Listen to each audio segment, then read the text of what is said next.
오늘 어떤 분이 예수님을 진짜로 믿는 성도가 자살을 하면 어떻게 될까? 그 사람이 지옥에 갈 것인가? 천국에 갈 것인가? 이런 것에 관해서 궁금하다고 질문을 해오셨습니다. 이런 궁금증을 가진 분들이 한두 분이 아닙니다. 여러분들이 그런 궁금증을 가지고 있고 저도 그런 질문을 많이 받았습니다. 그런데 이 문제가 그냥 쉽게 해석이 되고 해결이 될 문제가 아닙니다. 이 문제를 해결하려면 성경의 구원이 무엇인지를 명확하게 알아야 됩니다. 성경의 구원이 무엇인지를 명확하게 알지 못하면은 이 문제를 제대로 이해하지 못하고 오해를 하게 됩니다. 이 문제, 중생한 신자의 자살 문제를 자세하게 설명한 책이 있습니다. 제가 하나님의 은혜로 쓴 이 책입니다. 지옥에 가는 크리스천들 이 책인데, 이 책이 성경의 구원에 관한 난해 구절들을 모두 다룬 책입니다. 모두 거의 이제 제가 꼭 필요하다고 생각하는 것은 여기 다 들어 있습니다. 행함이 없는 믿음은 구원받을 수 없다. 둘의 꽃 이름으로 너희 구원을 이루라. 하나님 뜻대로 행하는 자의 천국에 들어가리라. 한번 빛을 받고 타락한 자들은 다시 회개할 수 없다를 비롯해서 수많은 구원에 관한 난해 구절들이 이 책에 기록되어 있습니다. 근데 이 책, 그런 난해 구절들이 많기 때문에 그것을 한 권으로 할 수가 없어서 이렇게 상, 중, 하 이렇게 세 권으로 나를 이렇게 했습니다. 모두가 260 내지 270페이지 되는 정도 그런 책으로 되어 있습니다. 이 책을 이제 읽으셔야만, 여기 이제 하권에, 상중하 이제 하권에 이 중생은 이제 자살 문제가 여기 다뤄져 있습니다. 하권에. 지금 현재 이 시중 서점에 이 책에 1권만, 1, 2, 3권, 1권만 지금 보급이 되어 있습니다. 2권, 3권은 아직 재정적인 문제 때문에 보급을 하지 못하고 있습니다. 그래서 이 책을 이제 읽으시면 이 중생한 신자의 자살 문제에 답이 나옵니다. 그러나 아직까지 이 책을 이제 읽기 어려운 분들은 제가 유튜브에 지옥에 가는 크리스천들 이런 제목으로 강의를 올려놨습니다. 그 강의를 1강부터 7강까지 들으신 후에 이 중생한 신자의 자살 문제를 들으셔야 됩니다. 꼭 그걸 들으셔야 돼요. 1강부터 순서대로 그걸 쫙 들으셔야 됩니다. 제목 보고 띄엄띄엄 들으면 이게 연관성 있는 거기 때문에 이해가 잘 안 됩니다. 그래서 이렇게 들으시고 1강부터 7강까지 지옥에 가는 크리스천들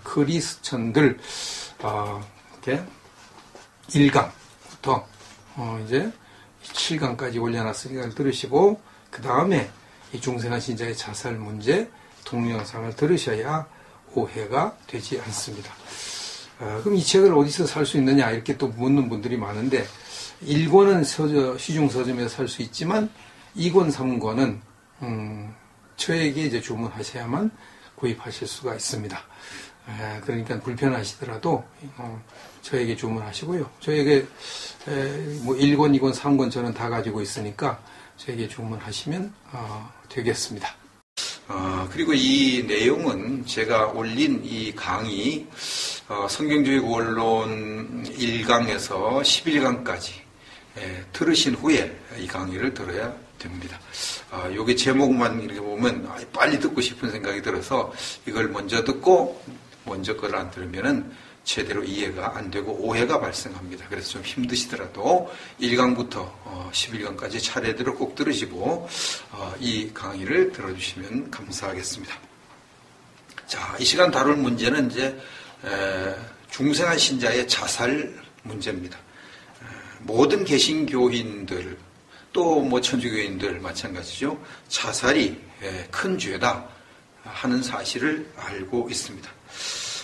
그리고 대부분의 개신교인들은 자살하면 지옥에 간다 그렇게 믿고 있습니다.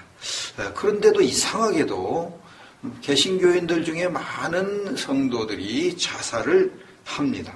매스컴을 통해서 이렇게 들려오는 것을 보면은 뭐 연예인들 가운데 자살하는 사람들이 꽤 많은데 그 자살하는 연예인들 가운데 유독 개신교인들이 많은 것을 봅니다. 어떻게 이런 일이 일어날 것인가? 왜 자살하면 지옥에 간다고 가르치는데도 많은 개신교인들이 자살을 할까? 또 상대적으로 천주교인들은 자살을 덜 할까? 어째서 이런 일이 일어나는 건가? 이런 의문이 들 수밖에 없습니다. 자, 자살하면 지옥에 간다 이렇게 주장하는 그 개신교의 이론이 두 가지가 있습니다. 알미니안주의자들은 아무리 예수님을 믿었어도 혹은 믿어도 자살하면 지옥 간다 이렇게 주장하고요. 칼빈주의자들은 진짜로 예수 믿는 사람은 절대 자살하지 않는다.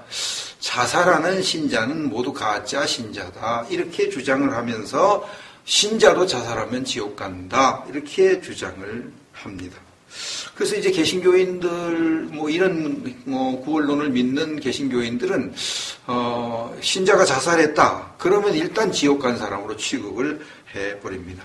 심지어 어떤 목회자들은요, 자기 교회 교인이 자살을 하면요, 장례식을 안 해줍니다. 장례식 집례 안 해줍니다.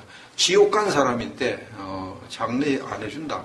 이렇게 이제 나오는 목회자들도 없지 않아 있습니다. 그 김진홍 목사님의 책에 보면은, 그 시골교였던 교회가 그 젊은, 아가씨 성도, 여성도가 주일학교 교사도 하고 열심히 하다가, 아버지는 알코올 중독이고, 어머니는 정신 이상이고, 그래가지고 너무나 많은 가정 가난하고, 그래서 너무나 스트레스를 받고, 그래가 이제 우울증 걸렸겠죠. 그래서 이제 자살을 해버렸어요. 그래서 그 교회 목사님이 이제 장례식을 안 해주는 겁니다. 우리 교리에 위배됐다. 교리를 위반했기 때문에 장례식 못 해준다. 이래가지고 장례식을 못 하고 있는 겁니다. 아버지는 술주정뱅이고 어머니는 정신이상이고 그냥 시신이고 방에 있는 거예요. 그래가지고 그 교회 청년들이 김진홍 전도사님을 찾아와서 이런 거 어떻게 하면 좋겠냐. 그래서 김진홍 전도사님이 그 장례식을 이제 해좀 장례식이고 뭐가 없어서 이제 산에 갔다가 묻었습니다. 그래서 이제 시신을 가지고 올라가다가 이제 거기 그 여자 자매의 품속에서 성경책이 탁 떨어지는 걸 봤어요. 그 여자가 지금 죽으면서도 마음으로는 죽고 싶지 않고 자살하고 싶지 않고 마음으로는 주님을 사랑하고 그런데도 너무나 사는 게 힘드니까 자살을 한 거죠. 참 이런 안타까운 일들이 일어나고 있습니다. 그런데 개신교의 어떤 목회자들은 중생한 신자는 시험에 들어서 자살을 할지라도 지옥에 가지 않는다 이렇게 주장합니다. 다만 자살한 것이 큰 죄이기 때문에 하나님 앞에 가서 그만큼 상을 잃는다 이렇게 주장을 합니다. 미국의 크리스천 유니버시티 학장 제이 월 박사님이네요. 이 월 박사님은 자살하는 신자가 진짜 신자일 경우에 지옥에 가지 않고 자살 죄를 지은 만큼 하늘에서 상을 잃는다 그렇게 주장을 했습니다. 그분의 책에 있는 내용 읽어드립니다. 자살과 같은 죄를 포함하여 우리의 모든 죄는 십자가에서 그 대가가 모두 치러졌다. 그러므로 그리스도인이라면 자살할지라도 지옥에 가지는 않는다. 그러나 그는 그 죄에 대한 부끄러움을 안고서 배마를 대할 것이고, 배마는 심판대를 말합니다. 심판대를 대할 것이고, 틀림없이 그리스도에게 엄한 책망을 듣고 자기 인생을 마친 사람들에게 돌아가는 상급을 잃게 될 것이다. 이렇게 주장을 했습니다. 제가 설명하는 것은 좀 다르지만 하여튼 진짜 신자가 자살을 하면은 자살을 했다고 해서 지옥에 가는 건 아니다. 상급을 이룬다 했습니다. 한국의 이제 보수교단 신학자들, 특히 장로교단 신학자들도 그 신학자들 중에서도요, 중생한 신자가 자살하면 지옥에 간다. 이것은 아니다. 이렇게 주장하는 분들이 있습니다. 이제 인터넷 신문 크리스찬 투데이에 나온 기사 내용을 읽어드립니다.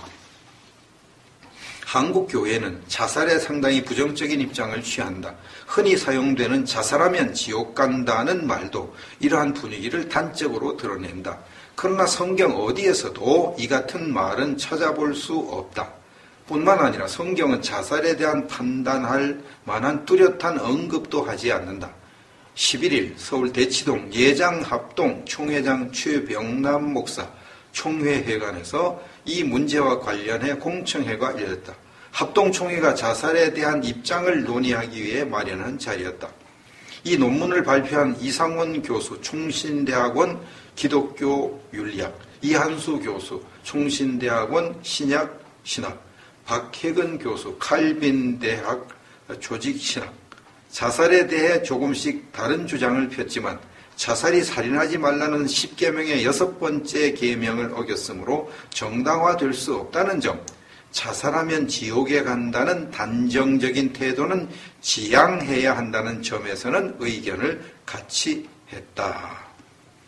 이분들은 이제 장로교 합동 측에서 아주 이름 있는 신학자들이죠. 이분들이 자살은 10계명을 어긴 거기 때문에 죄다.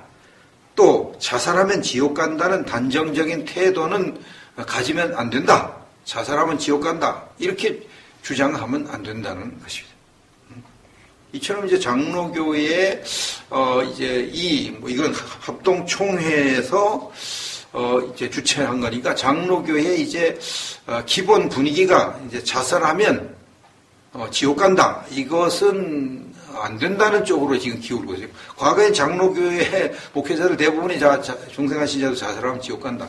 진짜 중생한 신자는 자살 안 한다. 이런 식으로 했는데 요즘 이제 바꿔져 가고 있는 것입니다. 자, 그럼 이제 진짜로 중생한 신자는 자살을 하면 지옥에 가지 않는 것일까요? 또 진짜로 중생한 신자는 절대로 자살을 안 하는 것일까요? 자살을 하는 신자는 모두 가짜 신자인가요? 자살하는 신자는 가짜 신자라도 자살 지옥 가고, 진짜 신자라도 자살하면 지옥 가고, 하여튼 자살하면 무조건 지옥에 가는 것입니까? 진짜 신자가 자살하면 지옥 간다. 자살하는 신자는 모두 다 가짜 신자다. 그러므로 자살하는 신자는 무조건 지옥 간다. 이것을 이제 성경으로 밝혀내야 되는 겁니다. 밝혀내야 되는 것입니다. 제가 이것을 이제 이건 잘못된 것이다. 성경을 볼 때 중생한 신자도 지옥 간다. 자살하는 신자는 모두 가짜 신자다. 이것은 잘못된 주장이라는 사실을 말씀드릴 수밖에 없습니다. 첫째, 알미니안주의자들이 중생한 신자도 자살하면 지옥 간다 이렇게 주장하는데 이것이 성경의 가르침과 어떻게 다른지를 설명을 하겠습니다.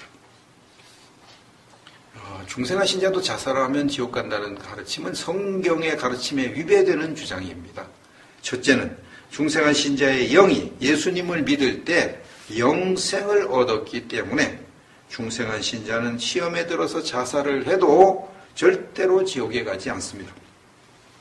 제가 이것이 구원이다 이 상권에서 설명을 했고요.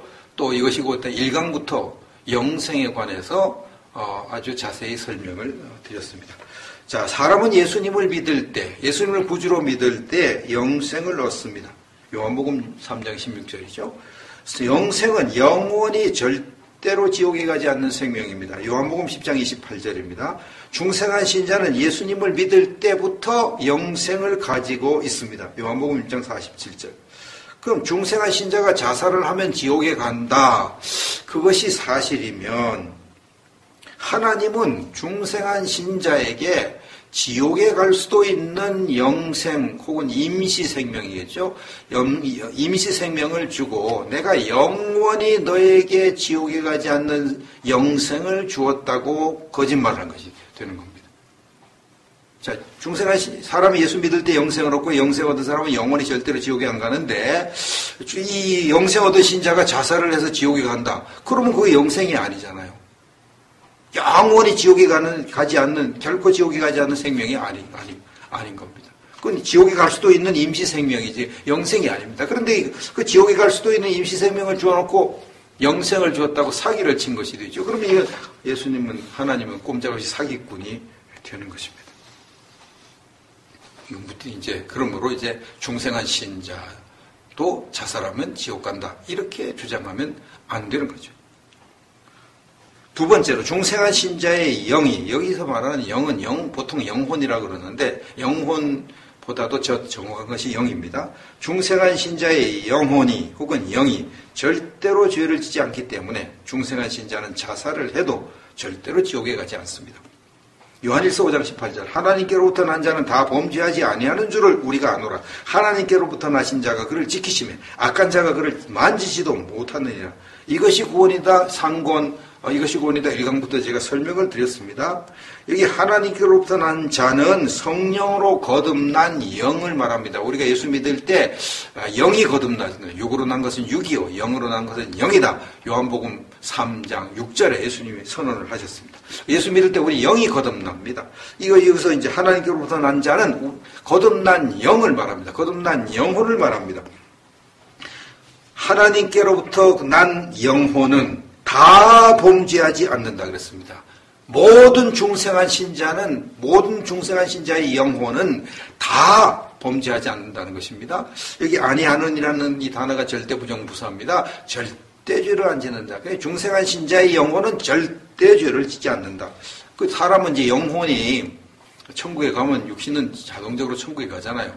물론 영혼이 천국 갈 때 육신이 천국 가는 건 아니죠. 육신은 이제 죄값으로 죽어서 예수님 재림 때 부활해서 천국 가는데 영혼이 천국에 가 있는 사람은 자동적으로 육신이 부활해서 천국 갑니다. 그래서 중생한 신자의 영은 예수님을 믿는 순간부터 영원히 절대로 죄를 짓지 않는 그런 상태가 되는 겁니다. 그런데 중생한 신자가 자살했다. 영은 죄를 안 지어서 천국에 가는데 자살했다고 지옥 갑니까? 안 가는 것입니다. 세 번째, 중생한 신자의 영이 영원히 온전하게 되었기 때문에 중생한 신자는 자살을 해도 절대로 지옥에 가지 않습니다.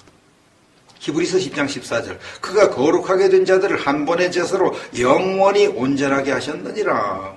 여기 그가 거룩하게 된 자들을 영원히 온전하게 하셨다. 이 거룩하게 된 자들은 영혼이 거룩하게 된 사람, 중생한 신자를 말하죠. 중생한 신자의 영혼을 말하고요. 중생한 신자의 심적 상태를 말합니다. 자, 그가 거룩하게 된 자들을 영원히 온전하게 하셨다고 했습니다. 이것은 이제 중생한 신자의 영혼은 영원히 완전하게 됐다는 것이죠. 여기 영원이라는 단어를 썼습니다. 완전이라는 단어를 썼습니다. 완료형 동사를 썼습니다. 우리가 예수 믿는 순간에 우리의 영혼은 영원히 완전하게 됩니다. 그래서 우리 중생한 신자가 죄를 안 지는 것이요. 죄를 안 지는 것. 물론 우리 중생한 신자의 영혼이 죄를 안 지을 때 성령님이 우리 영혼을 지키기 때문에 악한 자가 만지지도 못해서 죄를 안 짓습니다.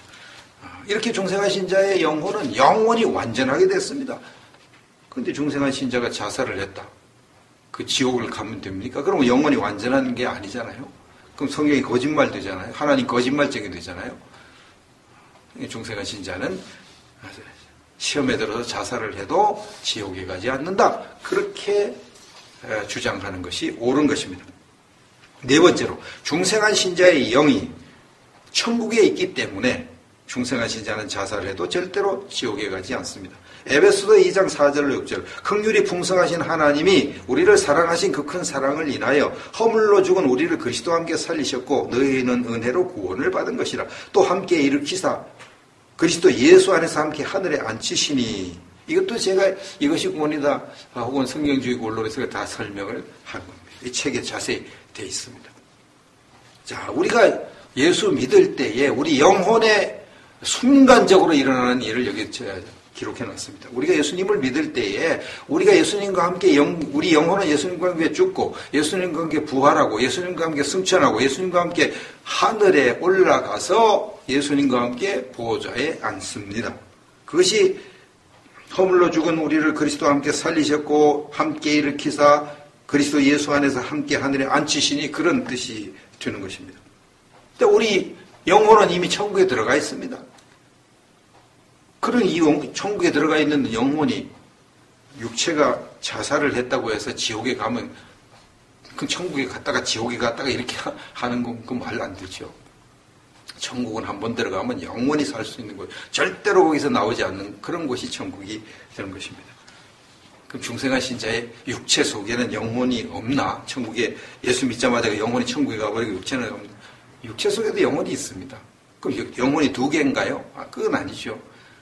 영적 세계에는 시간과 공간이 없기 때문에 육체 속에 영혼이 있는 거나 천국에 영혼이 있는 거나 똑같은 겁니다. 공간이 없으니까, 시간도 없으니까. 예수님이 천국에 계신 거나 우리 육체 속에 계신 거나 똑같습니다. 똑같습니다. 우리 영과 예수님 다 똑같습니다. 그 다음에 다섯 번째, 중생한 신자의 영이 죄와 싸워서 항상 이기기 때문에 중생한 신자는 자살을 해도 절대로 지옥에 가지 않습니다. 고린도후서 2장 14절, 항상 우리를 그리스도 안에서 이기게 하시고, 우리가 항상 그리스도 안에서 죄와 싸워서 이깁니다. 항상 이깁니다. 항상. 지는 법이 없습니다. 그러므로 이것은 우리 영혼이 그렇다는 얘기죠. 영혼이 성령님이 완벽하게 지키기 때문에 악한 자가 우리 영혼을 만지지도 못하기 때문에 죄와 싸워서 지는 법이 없고, 영혼은 죄를 짓는 법이 없습니다. 영혼이 완전하게 우리 영혼이 됐기 때문에 영혼은 죄 짓는 법이 없습니다. 영혼이 죄를 안 지어서 지옥에 절대 안 가면요, 육신으로 죄를 지어도 지옥에 갈 수가 없어요. 육신은 죄값으로 죽어도 영은 죄를 안 지었기 때문에 반드시 천국 가요. 그래서 진짜 중생한 신자도 자살하면 지옥 간다. 이건 완전히 거짓말입니다. 완전히 거짓말입니다. 로마서 8장 37절, 그러나 이 모든 일에 우리를 사랑하시는 이로 말미암아 우리가 넉넉히 이기느니라. 항상 이기고 넉넉히 이깁니다. 우리 영혼이 그렇다는 얘기죠. 육신으로는 죄 계속 짓고 삽니다. 육신은 계속 집니다. 정도의 차이 발생이 있다. 모든 중생한 신자는 육신으로 다 죄를 짓고 삽니다. 그 죄를 짓다가 죽습니다. 그 영혼은 그렇지 않습니다. 영혼은 항상 이기고, 완전히 이기고, 넉넉히 이기고, 절대로 죄를 안 짓고 그렇습니다. 그래서 중생한 신자는 자살을 해도 육신이 자살죄를 지어서 처벌을 받고 하늘의 상급으로 이를 뿐 영혼은 천국 가는데 전혀 지장이 없다 하는 것을 알 수가 있습니다. 여섯 번째, 중생한 신자의 영이 그의 육신과 다르게 활동하기 때문에 중생한 신자는 자살을 해도 절대로 지옥에 가지 않습니다. 로마서 7장 14절부터 요약해서 읽어드립니다. 우리가 율법은 신령한 줄 알거니와 나는 육신에 속하여 죄 아래 팔렸도다. 내가 행하는 것을 내가 알지 못하노니 곧 내가 원하는 것을 행하지 아니하고 도리어 미워하는 것을 행함이라. 내 속 곧 내 육신에 선한 것이 거하지 아니하는 줄을 아노니 원함은 내게 있으나 선을 행하는 것은 없노라. 내가 원하는 바 선은 행하지 아니하고 도리어 원하지 아니하는 바 악을 행하는도다. 내 속사람으로는 하나님의 법을 즐거워하되 내 지체 속에서 한 다른 법이 내 마음의 법과 싸워 내 지체 속에 있는 죄의 법으로 나를 사로잡는 것을 보는도다. 오호라, 나는 공고한 사람이로다. 이 사망의 몸에서 누가 나를 건져내려. 우리 주 예수 그리스도로 말미암아 하나님께 감사하리로다. 그런즉 내 자신이 마음으로는 하나님의 법을, 육신으로는 죄의 법을 섬기노라. 이 바울 사도가 이제 여기서 하는 말을 가만히 보십시오. 자기의 마음 혹은 속사람은 하나님의 법대로 살고 속사람은 의롭게 산다는 겁니다. 이 속사람, 이 마음은 영혼을 말합니다. 거듭난 영혼. 자기의 거듭난 영혼은 하나님 뜻대로 사는데 거듭나지 못한 육체는 자꾸 죄를 짓고 산다는 겁니다. 이것이 자기의 고민이라고 말을 한 겁니다. 이것은 뭘 의미합니까? 영혼이 거듭난 신자, 중생한 신자는 영혼과 육체가 따로 활동하구나. 따로 행동하는 거구나. 영혼은 죄를 안 짓고 육체만 죄를 짓는구나. 그래서 중생한 신자가 이 시험에 들어가지고 육체로 자살을 해도 이 육체만 처벌을 받고 하늘의 상급을 이룰 뿐 지옥에 안 가고 반드시 천국에 가는구나 하는 것을 알 수가 있습니다. 일곱 번째, 자살한 성도를 지옥에 가게 하면 하나님이 불공평한 신이 되기 때문에 중생한 신자도 자살하면 지옥에 간다는 주장이 오류인 것입니다. 중생한 신자가 자살하는 이유가 두 가지입니다. 자살하는 이유. 왜 자살합니까? 첫째, 어떤 성도들은 사는 게 너무 힘들어서 너무나 사는 것이 고통스러우니까 차라리 죽자. 죽으면 이 고통에서 벗어나지. 그러고 죽는 겁니다. 사는 게 너무 힘들어가지고. 너무 힘들면 죽고 싶은 생각이 저절로 들죠. 그걸 이제 못 참으면 죽는 겁니다. 두 번째, 어떤 성도들은 정신질환에 걸려서 자살을 합니다. 정신질환 중에 이게 무서운 게 우울증이죠. 우울증. 정신분열 가죠. 우울증이 지나치면 정신분열로 가죠. 정신질환. 그리고 사는 게 너무 힘들어서 자살하는 성도들도 다 이 우울증이 다 있습니다. 우울증. 너무나 마음이 우울하고 막 깔아앉아 버려요. 그걸 못 참고 자살을 하죠. 그래서 자살하는 이유는 결국은 정신질환에 의해서 자살한다. 그렇게 보는 것이 정확한 것입니다. 정도의 차이만 있지 다 힘들고 그러면 마음이 우울해지고 살 의욕이 없어지고 그래서 자살을 하니까 자살의 원인은 정신질환이다. 그렇게 보는 것이 맞는 것입니다. 자, 정신질환 때문에 자살한다. 너무나 불쌍하죠. 얼마나 힘들었으면 자살을 할까. 그런 생각이 저절로 드는 것입니다. 근데 성경을 보면요. 기드온이 우상숭배를 조장하는 죄를 회개하지 않고 죽어서 가문이 멸망을 당하는 그런 일이 빚어졌습니다. 사사기 8장 27절 기드온이 그 금으로 에봇 하나를 만들어 자기의 성읍 오브라에 두었더니 온 이스라엘이 그것을 음란하게 위함으로 그것이 기드온과 그의 집에 올무가 되니라. 기드온이 300명 군인을 이끌고 미디안 대연합군을 격파를 하고 그래가지고 이스라엘 영웅이 되고 사사가 되고 거기까지는 좋았습니다. 그 다음에 적군에게 뺏은 적군에게 탈취한 금으로 에봇을 만들어놨는데 그 에봇을 이스라엘 백성들이 신령한 능력으로 또 신령한 복이라도 오는 것처럼 그걸 막 음란하듯 위하고 우상숭배를 합니다. 근데 그걸 없애지 못했어요. 죽을 때까지 그걸 자기 집 오브라에 그냥 놔뒀어요. 온 이스라엘이 음란하게 그것을 위했다. 그래서 그것이 기드온과 그의 집에 올무가 됐다. 그래가지고 결국은 기드온은 그 에봇을 없애지 않은 것 때문에 우상숭배를 조장하는 죄를 지어서 하나님의 무시무시한 진노를 받아가지고 기드온이 죽은 다음에 기드온의 첩의 아들 아비멜렉이 기드온의 본처의 아들 70명을 한반석에서 다 죽이고요. 그리고 그 아비멜렉은 여자가 던진 맷돌짝에 맞아서 죽임을 당했습니다. 기드온의 아들 중에 살아남은 사람은 하나밖에, 요담이라는 아들 하나밖에 없고요. 가문이 완전히 멸망을 당했습니다. 이것을 볼 때 기드온이 참 큰 죄를 지었다는 거죠. 큰 죄를 지었습니다. 근데 이렇게 큰 죄를 지은 우상숭배를 조장해가지고 가문을 멸망시킬 정도로 이렇게 큰 죄를 짓고 그냥 회개 안 하고 그냥 죽은 그 기드온을 하나님께서 천국에 데려가셨고 천국에 데려갔었을 뿐만 아니라 기드온이 그런 우상숭배를 조장하는 죄를 지었지만 그 이전에는 하나님께 충성 많이 했거든요. 착한 일 많이 했거든요. 그래서 그걸 다 따져가지고 상까지 주셨어요. 상까지. 그것이 이제 히브리서 11장 32절에 나옵니다. 내가 무슨 말을 더하리요 기드온 바락 삼손 입다 다윗 및 다음 사무엘과 선지자들의 일을 말하려면 내게 시간이 부족하리로다.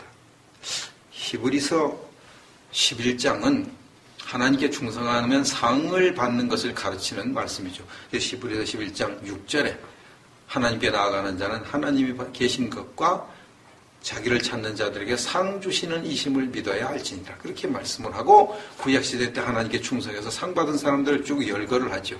그래서 노아는 방주를 만들어 상을 받았다. 모세는 이스라엘 백성들을 애굽으로 인도하는 그 고난을 받아서 상을 받았다. 아브라함은 이삭을 받아서 상을 받았다. 이렇게 이제 이야기를 하고 기드온도 상을 받았다 그럽니다. 히브리서 11장 32절. 내가 무슨 말을 더하리? 기드온, 바락, 삼손 있다. 다윗. 기드온도 상을 받았다. 뭐 우상 숭배를 조장하는 큰 죄를 지었지만 그 죄에 비해서 하나님께 충성한 것이 더 많으니까 기드온 상을 받았다. 성경을 보니까요, 아버지의 아내와 동거 생활을 하는 그 죄를 회개하지 않고 버티던 신자도 그의 욕심만 사탄에게 맡겨 죽임을 당하고 그 영혼이 구원을 받은 것을 알 수 있습니다. 영혼이 천국 간 것을 알 수가 있습니다. 고린도전서 5장 1절. 너희 중에 심지어 음행이 있다함을 들으니 그런 음행은 이방인 중에서도 없는 것이라. 누가 그 아버지의 아내를 취하였다 하는 거죠. 이 음행을 저질렀는데요. 세상의 이방인들도 좀처럼 저질려 하는 그런 끔찍한 죄를 고린도교회 성도들 가운데 어떤 사람이 지었어요. 그래서 뭐 바울 사도가 노발대발하면서 이런 죄는 이방인들도 안 짓는다고. 누가 그 아버지 아내를 취했다. 세상에 이런 폐륜 자식이 어디 있어요? 폐륜아가 어디 있습니까?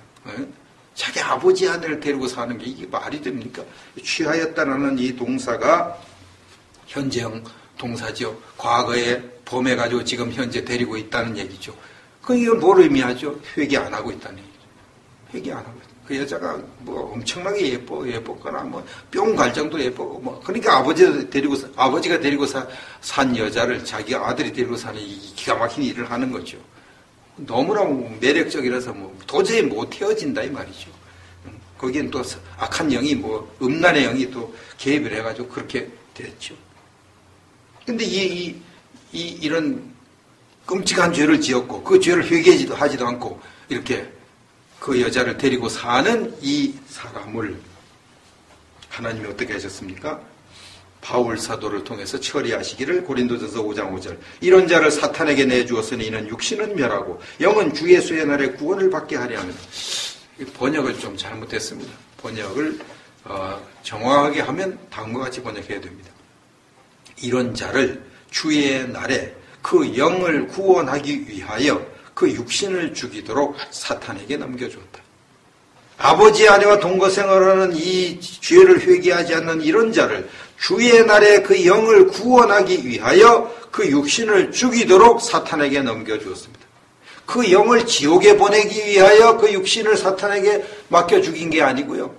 그 영을 천국에 가게 하기 위하여, 그 영을 구원하기 위하여 그 육신을 죽이도록 사탄에게 맡긴 거예요. 그 육신은 죽이고 영은 천국에 가게 한 거예요. 이걸 볼 때, 진짜 중생한 신자는 이렇게 천인공노할 죄로 이렇게 폐륜죄를 짓고 그 죄를 회개하지 않아도 영은 반드시 구원하는구나 하는 사실을 알 수가 있습니다. 상식적으로 이제 생각하면 답이 나오죠. 우상 숭배를 조장하는 죄를 회개하지 않은 기드온의 죄와 정신, 우울증에 걸려서 자살한 성도의 죄 중에서 어떤 죄가 더 크겠습니까? 당연히 우상숭배를 조장하는 온 이스라엘로 우상숭배를 하게 하고 그 우상숭배하는 죄를 회개하지도 않고 죽은 기드온의 죄가 훨씬 더 크죠. 우울증에 걸려 자살한 죄보다는 훨씬 더 큽니다. 그 아버지의 아내와 동거 생활을 하는 죄를 회개하지 않고 사탄에게 육신이 맡겨 죽임을 당한 그 성도의 죄와 삶이 힘들어서 그리고 우울증에 걸려서 자살한 성도의 죄 중에서 어느 죄가 더 크겠습니까? 당연히 아버지의 아내와 동거 생활을 하는 그 죄를 회개하지 않는 신자의 죄가 더 큽니다. 당연히 그렇습니다.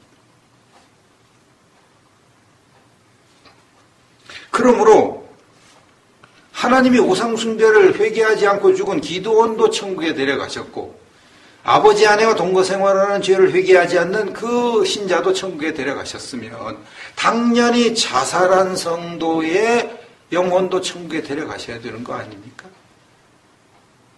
자살이 훨씬 더 적은 죄거든요. 우상숭배한 것보다도 아버지 아내와 동거 생활한 것보다도 자살한 것이 훨씬 더 적은 죄라 이 말이에요. 이것을 볼 때도 중생한 신자는 자살하면 지옥 간다. 이것이 잘못된 교리인 것을 알 수 있죠. 성경을 잘못 가르친 교리가 틀림없는 것입니다. 8번째, 중생한 신자도 자살하면 지옥 간다는 주장은 하나님을 사람만도 못한 신으로 취급하는 것이기 때문에 잘못된 주장입니다. 상식적으로 생각해 보겠습니다. 건전한 상식이 있는 부모, 양식이 있다 그러지, 양식. 건전한 상식이 있는 부모는 자녀가 큰 죄를 지어도, 많은 죄를 지어도 절대 그 자녀를 버리지 않습니다.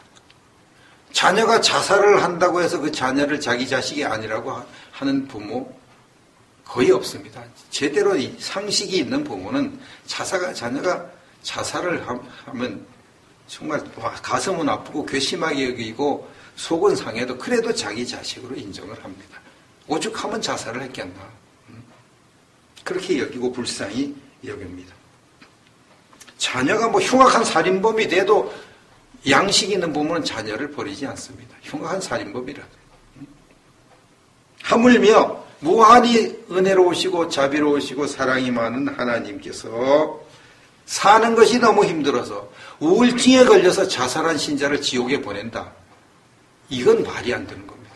하나님을 인간 부모만도 못한 저급한 신으로 취급을 하는 거죠. 저급한 인간들 가운데요, 자기 자식이 죄 많이 짓는다고 해서 막 내 자식 아니다 호적에 파버린다. 그런 바보 같은 부모도 간혹 있습니다.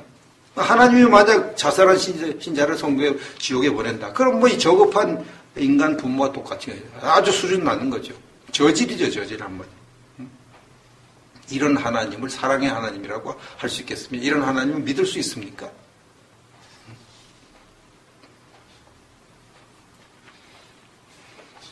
근데 천주교인들은요, 자살을 개신교인보다 더 적게 하거든요. 매스컴 나오는 걸 봐도 천주교인 자살했다는 경우는 가끔 가다 한 사람씩 있을까? 대부분 자살했다 그러면 개신교에 다녀요. 집사니 무슨 이렇게 자살한 사람들 장례식 하는 거 비춰주잖아요. 그거 보면 십자가가 다 있고 이래요. 참 답답해 죽겠어요. 천주교인들은 왜 자살을 안 합니까? 왜 덜 합니까? 천주교의 교리가 사람은 어지간히 죄를 많이 지어도 지옥에 안 간다. 아주 죄를 많이 지은 신자만 지옥 가고 어지간히 죄를 많이 지으면 지옥에 안 가고 연옥에는 간다. 일단 연옥에만 가면 천국에는 가게 돼 있거든요. 언제 가도 천국에 가. 지옥에 안 가거든요. 그러니까 천주교인들은 지옥의 공포에 시달리지 않고 하나님을 신뢰하는 마음이 있습니다. 연옥은 가짜거든요. 연옥이 없거든요. 그렇게 많은 죄를 짓고 죽은 한편 강도도, 예수님 강도 중 한편 강도도 죽자마자 천국에 갔는데 무슨 죄 많이 지면 지옥 간다. 말이 안 되거든요. 성경 잘 몰라가지고 그렇게 연옥을 만들어 놨거든요. 어떻든 이게 가짜 연옥이라도 하나 만들어 놔가지고요, 자살 방지 효과를 톡톡히 보고 있습니다. 천주교인들. 이 위약 효과죠. 플라세보 효과죠. 위약, 가짜 약 효과. 개신교는요, 이런 가짜 약도 없어요. 무조건 중생한 신자도 자살하면 지옥 간다 그래요. 그래가지고 사는 자체가 지옥 생활이고 죽어도 지옥이라고 생각하는 그런 신자들이 그냥 자살을 해버린 겁니다. 사는 게 너무 힘들고 사는 자체가 지옥인데 어차피 죽어도 지옥 가는데 희망이 없는데 또 어떻게 더 살아요? 그러니까 자살해버리는 겁니다. 기독교의 교리 참 문제가 심각하죠. 그 다음에 이제 두 번째는 칼빈주의자들의 진짜 중생한 신자는 절대로 자살하지 않는다. 칼빈주의자 가운데 이렇게 주장하는 이들이 많습니다. 이렇게 주장하지 않는 칼빈주의자도 있지만 이렇게 주장하는 신자도 많습니다. 진짜 신자는 죄 많이 안 짓는다. 가짜 신자만 죄 많이 짓는다. 그것이 칼빈주의자들 기본 주장이니까 자살도 큰 죄잖아요. 그러니까 진짜 신자는 자살하지 않는다. 자살하는 신자는 모두 가짜 신자 이렇게 주장을 합니다. 그럼 이제 상식적으로 한번 볼까요? 진짜 신자는 살인하지 않습니까? 사람 안 죽입니까? 가짜 신자만 사람을 죽입니까? 그럼 살인죄하고 자살죄하고 어느 죄가 더 큽니까? 당연히 살인죄가 더 크죠. 다른 사람 죽이는 것이 더 크지 자기 죽이는 게 더 큽니까? 아니잖아요. 그러니까 중생한 신자도 살인죄를 지어요. 다윗이 살인죄 지었잖아요. 그러니까 중생한 신자도 자살할 수가 있는 겁니다. 다른 사람 죽이는데 자기를 못 죽여서 자기 죽이는 게 훨씬 더 쉽지요. 다른 사람 죽이는 거 어려워요. 다른 사람을 그렇게 어려운 다른 사람도 죽이는데 자기를 안 죽이겠습니까? 그러니까 뭐 진짜 중생한 신자는 절대로 자살하지 않는다. 완전히 잘못된 주장인 것입니다. 그리고 이제 알미니안주의자들은 칼빈주의자들 모두가 다 자살을 하면 회개할 기회가 없기 때문에 지옥에 간다. 이렇게 주장하죠. 자살하면 이제 뭐 더 이상 죽으니까 회개 못하니까 회개해야 천국 가는데 회개를 못해서 지옥 간다. 이것은 이제 제가 회개에 관해서 설명을 드릴 때 충분히 설명을 드렸죠. 중생한 신자가 회개를 하면 좋은데 또 대부분 중생한 신자는 큰 죄를 회개하는데 어지간한 죄는 회개를 못하고 그냥 사는 거죠. 그리고 이 죄라고 하는 것은 아주 작은 것을 지어도 지옥에 가기에 충분할 정도로 무서운 것입니다. 그 죄를 지으면 무조건 죽어야 돼요. 죄를 지으면 무조건 죽어요. 영혼이 죄를 지으면 지옥 가야 되고요. 육신이 죄를 지으면 아무리 작은 죄를 지어도 죽어야 됩니다. 죄의 삭은 사망이니까요. 살인하지 말라는 율법을 제가 설명을 드렸죠. 살인하지 말라는 율법 가운데 미워하지 말라는 뜻도 있고요. 욕하지 말라는 뜻도 있고요. 무시하지 말라는 뜻도 있고 화를 내지 말라는 뜻도 있습니다. 간음하지 말라는 뜻도 거기에는 실제적인 간음도 있지만 음욕을 품는 것도 다 간음이라고 그랬습니다. 이웃을 내 몸처럼 사랑하라는 그 율법은 그대로 다 지켜서 가려면 구하는 자에게 주고 꾸고자 하는 자에게 거절하지 않고요. 엄청난 것을 해야 돼요. 엄청난 것.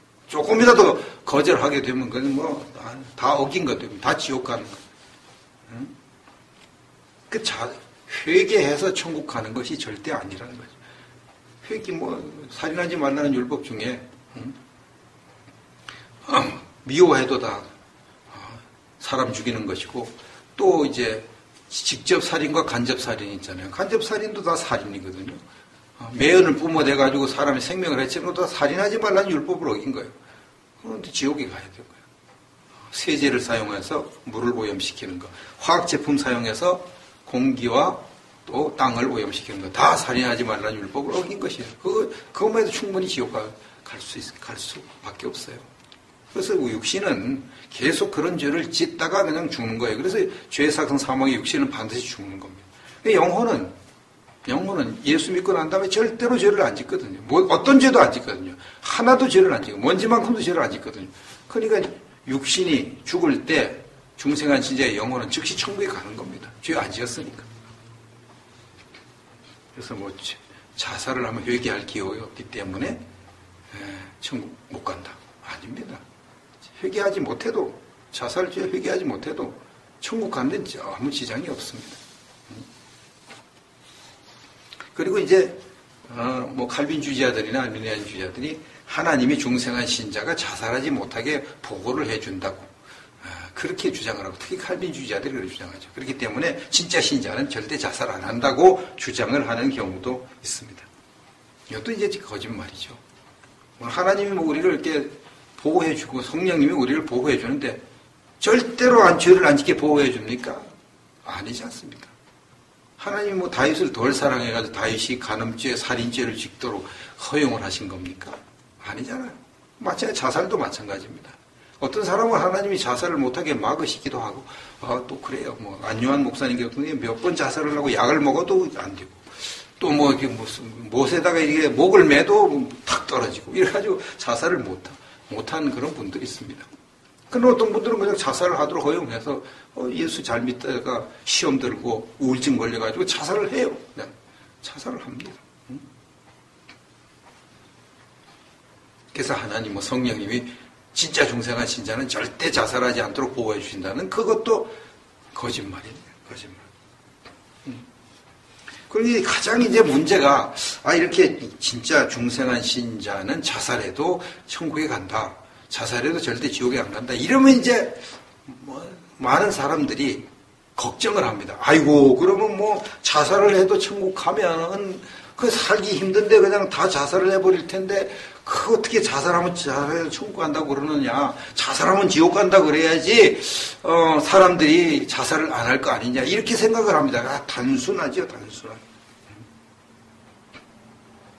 근데 하나님은 바보가 아닙니다. 자살을 해도 지옥에 간다고, 자살하면 지옥 간다 이렇게 가르치면요, 자살을 더 많이 하거든요. 왜냐하면 자포자기에 빠져가지고 어차피 나는 지옥에 갈 사람이고 어차피 나는 뭐 살아도 지옥 생활인데 그 자살을 하거든요. 자살하면 지옥 간다고 가르치면 자살을 더 많이 해요. 자살해도 절대 지옥에 안 간다 그러시면 자살을 덜 합니다. 왜냐하면 천국 갈 희망이 있거든요. 천국 갈 희망. 그러니까 아이고 하나님이 나를 천국 보내니 이런 엄청난 은혜를 주셨는데 내가 이게 힘들다고 자살을 해도 되겠나. 그래서 일단 구원의 확신이 있는 신자들이 자살을 덜 한다고요. 천주교인들이 연옥에라도 간다고 하니까 자살을 덜 하는 것과 같이 구원의 확신이 있는 성도는 자살을 덜 합니다. 자살해도 절대 지옥에는 안 간다. 어떤 경우에도 나는 천국 간다. 자살을 덜 합니다. 자살하면 지옥 간다. 그렇게 믿는 성도들이 자살을 더 많이 합니다. 이건 통계적으로도 나옵니다. 일반적으로 다 그렇게 나옵니다. 나는 천국 가게 됐으니까 자살한다. 이렇게 하고 자살하는 성도는 거의 없습니다. 그런 성도도 간혹 있을 수 있겠죠. 들어본 적이 없습니다. 나는 천국 가게 됐으니까 자살한다. 근데 나는 지옥 간다. 난 지옥 갈 거야. 그러면서 자살하는 성도는 많습니다. 그럼 하나님은 우리 중생한 신자가 자살해도 절대 지옥에 가지 않게 하는데, 그럼 자살을 하나님이 방지를 할 거 아니에요. 우리가 너 자살해도 천국 가니까 자살해라. 그렇게 부추기는 하나님은 아니잖아요. 어떻게 하는지 우리를 자살하지 못하게 하고 살아서 하나님께 죽기까지 충성하도록 하는 것이 하나님이에요. 자살하지 말고 순교하기를 원하시는 하나님이잖아요. 그럼 어떻게 하나님이 우리를 자살하지 못하게 하실까? 첫째, 중생한 신자가 영생을 얻은 것을 가르쳐 주어서 자살하지 못하게 합니다. 부모가 자녀들을요, 극단적으로 막 협박을 하면, 너 그따위로 하면 집에서 내쫓는다, 호적에서 파버린다 그러면요, 그거에 시험에 들어가지고 더 빗나가고 더 가출을 하고 뭐 하다가 안 되면 그냥 반항을 하고 뭐 마약을 먹고 심지어 자살하고 그럽니다. 그렇게 극단적으로 협박을 합니다. 그래서 이제 상식적인 부모들은 절대 극단적으로 협박 안 하죠. 어떻게 합니까? 너는 절대 안 버린다. 이렇게 하고 잘못하면 꾸중도 하고 뭐 매로 때리고 잘하면 상도 주고 그렇게 하는 것이죠. 하나님도 마찬가지입니다. 하나님도 우리에게 영생을 줬다. 절대 어떤 경우는 지옥 안 간다. 한 번 구원은 영원한 구원이야. 의심하지 마라. 이걸 확실하게 해 줍니다. 그러니까 너무나 그 은혜가 고마워가지고요, 자살을 못하는 거죠. 마치 부모가 절대 안 버린다고, 절대 안 버린다. 어떤 경우도 안 버린다 그러면 자녀가 막 힘들고 막 타락하고 그래도 아이고 우리 부모가 나를 안 버리니까 그래도 살아야지. 그러고 하면 똑같습니다. 우리 부모는 날 버릴 거야? 내가 이렇게 죄지었는데 나를 가만히 놔둘 리가 없어. 에이, 그럼 잘 죽어버리자. 부모도 날 버렸는데 살아서 뭐냐? 이렇게 나오는 겁니다. 하나님도 마찬가지입니다. 그래서 우리에게 이렇게 영생을 확신시켜 주시고, 두 번째 하나님이 우리를 자살하게 못하는 방법은요, 하늘의 상급이 차등이 있다. 하나님께 충성한 만큼 상을 준다. 이걸 하나님께서 우리에게 약속을 하십니다. 땅에 복을 준다. 뭐 이것도 효과가 있지만, 땅에 복을 준다 이렇게 효과가 있지만, 땅에 복을 받을 수 있는 길이 뭐 별로 없다 이렇게 되면요, 그 효과를 별로 못 해요. 근데 하늘의 상급은 이건 영원히 누릴 수 있는 거고, 이것은 뭐 버티기만 해도 이제 하늘의 상급은 받을 수가 있는 거니까요. 이제 메달권에 든 올림픽 대표 선수가요, 죽어라 하고 이제 메달 따기 위해서 노력하지 않아요. 진짜 뭐 지옥 훈련도 감당을 하고요. 당장 때려치고 싶은 그 생각이 굴뚝까지 들어도 포기를 안 하고 대부분 가르칩니다. 그만큼 메달을 따면은 어마어마한 영광과 혜택이 주어지는 걸 알기 때문에 그렇습니다. 근데 하늘의 상급은요, 올림픽 메달과는 비교할 수 없이 좋은 거거든요. 메달이야 뭐 따가지고 이 땅에 살아있는 동안만 효과를 보지, 뭐 죽은 다음엔 연금도 안 나와요. 근데 이 하늘의 상급은 영원한 연금과 같은 거거든요. 영원한 연금. 그것도 어마어마한 연금.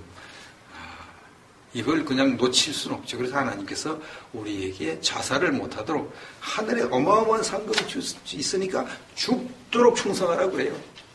나를 위해 죽어라. 그럽니다. 그래서 이제 하늘의 상급을 확실히 깨달은 성도는요, 죽을 판 살판 하나님을 섬깁니다. 죽을 판 살판 하나님을 섬깁니다. 아주 이건 세상이 감당하지 못하는 사람이 됩니다. 히브리서 11장 36절, 38절 읽어드립니다.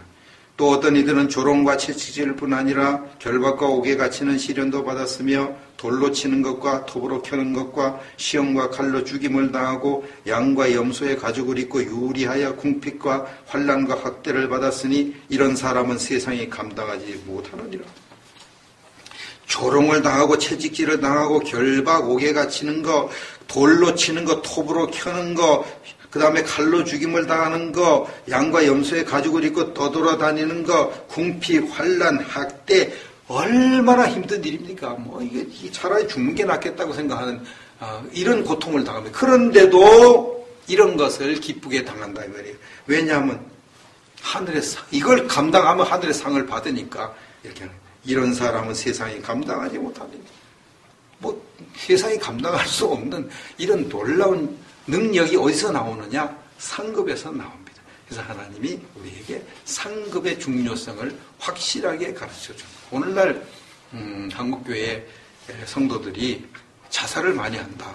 그것은 첫째는 구원의 확신이 없어서 자살하고요. 두 번째는 상급을 제대로 안 가르쳐서 자살을 합니다. 상급을 하는 축복만 얘기해요. 복을 실컷 받고 난 다음에요. 그 다음에 더 이상 자기는 더 이상 복 받을 이유도 없어요. 복 받는 것은 귀찮으니까. 힘들게 뭐라를 복을 받냐. 나 먹고 살만한데. 그러고 자살을 하는 거예요. 어차피 죽어도 지옥인데.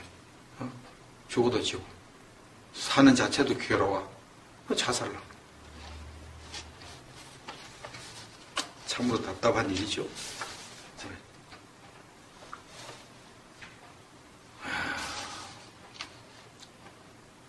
이렇게 하나님이 이제 자살을 방지 대책을 다 마련해 두셨습니다. 자살을 방지 대책을. 그래서 자살하면 지옥 간다 이렇게 믿는 사람은요, 천국 가서 상을 받을 희망이 없는 거예요. 가질 수가 없어요. 왜냐하면 지옥 가는데 지옥 가면 상을 받을 수 없잖아요. 그러니 천국의 상은 아무만 얘기해도 소용없어요. 구원의 확신이 없는 성도에게는 천국의 상을 백날 얘기해봐도 안 통해요. 천국도 못 가는데 무슨 상이야. 그림의 떡이지. 이렇게 나와요. 그러니까 살아서 어차피 지옥 생활인데, 사는 게 지옥인데요. 지옥보다 더 힘든데. 그러니까 죽어도 지옥이고, 살아도 지옥이고, 또 살 이유가 없는 거예요. 그래서 구원의 확신이 없는 신자는 자살하기 쉽다는 결론이 나오는 것입니다. 이 기원이가 잘못돼가지고요. 수많은, 정말 멀쩡한 성도들을 자살하게 만들었어요. 자살하면 지옥 간다는 그 잘못된 교리 때문에 얼마나 많은 성도들을 자살하게 만든지 몰라요. 이제는 바꿔야 됩니다. 하나님 말씀대로. 중생한 신자는 자살해도 지옥 안 간다. 그러면 이제, 난 그럼 자살해도 천국 가니까 자살을 해야겠네. 잠깐 참아라. 참아라. 자살해도 천국은 가. 그러나 천국 가서 이 세상에 무엇보다도 더 좋은, 이 세상에 제일 좋은 것보다 더 좋은 상급이 주어지는데 자살하면 그 상급을 잃는다. 자살하지 않고 버텨라. 버틴 만큼, 자살해야 될 입장에서 버틴 만큼 하늘의 상급이 주어진다. 그러니까 참아야 되지 않겠느냐. 세상에 올림픽에 금메달 하나 따기 위해도, 동메달 하나 따기 위해도 그렇게 고통스러운 것도 견디는데, 하늘의 상급이 주어지는데 그걸 못 견디면 말이 되느냐. 상급을 알아라. 상급을 알아라. 상급을 깨달아라. 상급을 깨달아라. 그렇게 하나님께서 가르쳐줘. 이걸 우리가 가르쳐야 되는 겁니다. 상급, 구원의 확신, 난 틀림없이 천국 가. 자살해도 천국 가. 그러나 자살하면 안 돼. 자살하면 내가 지금까지 쌓아놓은 상급 다 잃어버릴 수가 있어. 자살하면 더 이상 상급 받을 기회가 없어. 그러니까 죽고 싶냐? 죽지 말고 참아. 피투성이라도 살아. 응? 하늘의 상급이 뭔지 몰라서 자꾸 죽고 싶어 하는 거야. 응? 하늘의 상급을 깨달은 사람은 세상이 감당하지 못하는 그런 신앙생활을 하잖아. 응? 맞아도 죽어도 채찍질을 당해도 감옥에 갇혀도 톱으로 켜도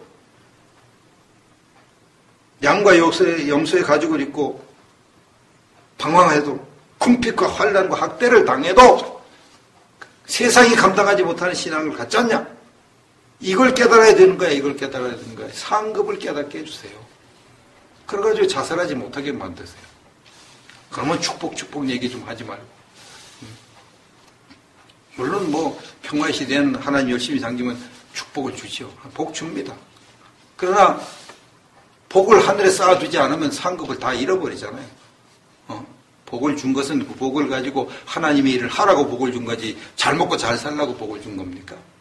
자기를 위해서는 최소한 쓰고 남을 위해서 써야 하늘의 상급을 받을 수가 있는 것입니다. 그리고 이제 자살을 하는 성도들은 자꾸 이제 우울증에 걸리고 힘들고 그러면 악한 영이 역사합니다. 이게 죽음의 영, 혹은 사망의 영이 역사를 합니다. 저도 이제 그걸 깨달았습니다. 제가 치유받기 전에는요, 참 힘들면 자살하고 싶어요. 이게 목사가 돼가지고 힘들면 자살하고 싶고, 이게 참 창피하기도 하고, 이게 참 답답하기도. 근데 뭐 자살할 생각이 드는데 어떡하겠어요. 그래가지고 뭐 너무 힘들 때는요, 진짜 자살하고 싶더라고요. 차를 타고 제가 제천에 있을 때 그런 경험을 했는데, 차를 타고 그냥,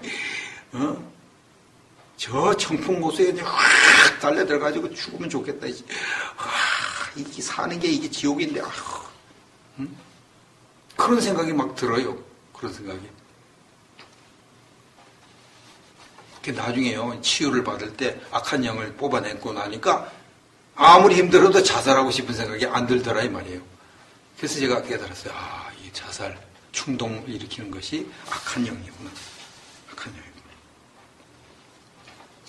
세상에, 운동선수들은 올림픽에 가서 동메달이라는 하나 따기 위해서 그렇게 모진 고생을 하면서 끝까지 참고 사는데 우리는 하늘에 가서 상을 준다고 하나님 그렇게 말씀하는데 그걸 못 참아가지고 자살을 하면 얼마나 어리석은 인생입니까? 자살해서 천국에는 가지만 다른 사람이 면류관을 받아가지고 하나님께 면류관을 벗어드리면서 이 영광은 하나님 받으십시오. 이렇게 찬양을 할 때 자살을 해가지고 면류관 하나도 없고 다 잃어버리고 맨손으로 하나님께 찬양을 한다. 생각을 해보십시오. 얼마나 후회스럽겠냐 이 말이에요. 얼마나 부끄럽겠냐 이 말이에요. 천국에는 갔어요. 그러나 더 이상 이제 상을 받을 기회가 없으니까 얼마나 후회가 되고 부끄럽겠습니까? 그래서 상을 받는 못하는 것을 부끄러운 구원이다 이렇게 말하는 거예요. 부끄러운 구원이다. 불 가운데서 나온 채로 부끄러운 구원이다. 결론을 내리고 마치겠습니다. 중생한 신자도 시험에 들어서 자살할 수 있습니다. 다 우울증 때문에 자살을 합니다. 그러나 중생한 신자는 자살해도 절대로 지옥에는 가지 않습니다. 그러나 이 자살을 하면요, 그 자살죄를 지은 만큼 이제 상을 잃어버리고 더 이상 상을 받을 기회가 없어지니까 이 자살하면 어마어마한 손해를 보는 겁니다. 그 순간 참지 못해가지고 자살을 했다. 엄청난 이제 잘못을 범하는 거죠. 그리고 또 이제 우울증 이제 뭐 정신질환에 걸려서 자살하는 건요. 이건 뭐 큰 죄라고 할 수가 없어요. 하나님 병이니까 병으로 그렇게 했으니까. 그 병이 들 때까지 신앙생활을 잘 못해가지고 그 병이 들었다, 우울증에 걸렸다. 그럼 그 책임은 물어요. 그러나 병이 들어가지고 자살을 했다, 그 책임을 그렇게 크게 물을 하나님이 아니죠. 우리 세상에도 정신질환으로 이렇게 하면은 치료를 해주지 벌을 주지 않잖아요. 정신질환으로 판명이 되면요, 사람을 죽여도 처벌을 하지 않고요, 치료 감호소에서 치료를 해주는 거예요. 하나님도 그렇게 하신다는 것을 알 수가 있습니다. 자, 세상 사람들은 땅의 복을 얻기 위해서도 고생을 하는데 우리는 하늘의 상을 얻기 위해서 고생을 안 한다. 이것은 하늘의 상을 못 깨달은 성도가 되겠습니다. 우리 열심히 신앙생활을 해서 하늘의 상을 받도록 해야 되고 조금이라도 더 많은 상, 더 큰 상을 받도록 해야 되겠습니다.